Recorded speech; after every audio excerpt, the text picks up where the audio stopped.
It's always an issue because unlike most drugs, yes, we have marijuana to be legal come January Yes. for recreational use.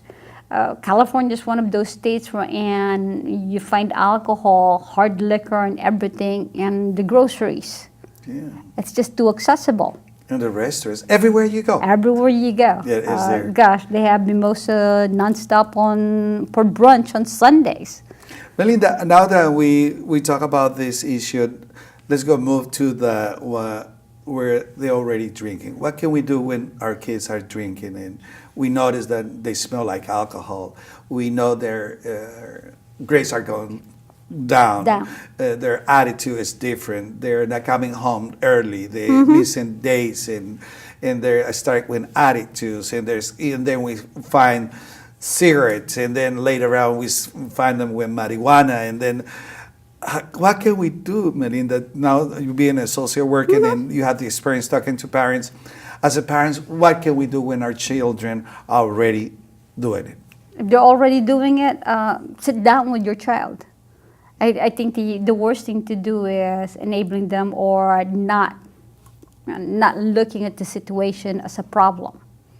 For any person who is below 17, there's no such thing as they're just doing a little bit of it because all of them are legal.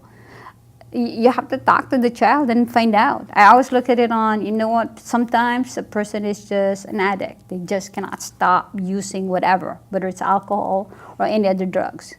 But there's also the other side wherein they drink because they're anxious. Yeah. They drink because they're depressed. They drink because they want to disappear. They drink because they don't fit in. All of those are things that a parent or a grown-up in the house should be talking to a child about and really know your child because before the drinking are little signs. You know what? I had that experience. I started drinking early in age, and I remember my mother, tried to stop me. She says, "Jeremy, you cannot do that. You are too young." And I say, "No, I think I can do it." And if I never listened to my parents, and it became a problem. It became an argument. My mother got really frustrated, and she didn't know how to deal with me. So she just kicked me out of the house. Back in those days, it was like, I can't. It's okay. She said, "You cannot, if you don't go to school, if you don't work, you have to leave the house."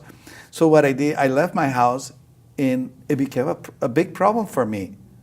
Until, what I was telling you off cameras, I started, for many years, I went in a really deep road of problems until back in 1980, I was already 30 years old, and I found detox. I found a way to quit drinking, but I don't want kids, they go through what I went through, because right now, these days, I believe we have programs.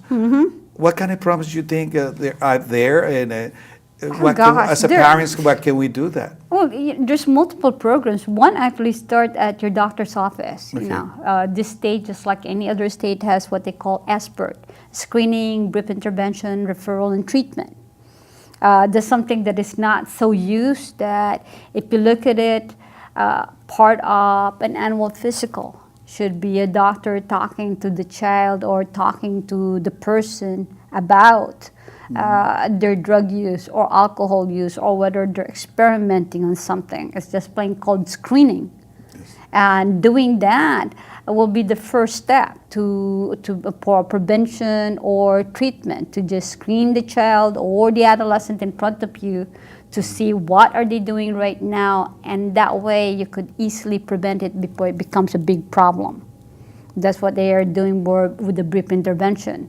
That's sometimes just a small discussion to a person about what actually happens to your body when you're using alcohol or any other drugs, and what the outcome would be. Some people actually respond to that and see that, darn, this is not a good thing to do. Yeah. That this is not going to lead me to a good place. Sometimes it's a lot worse, that you ended up having to go to a treatment facility.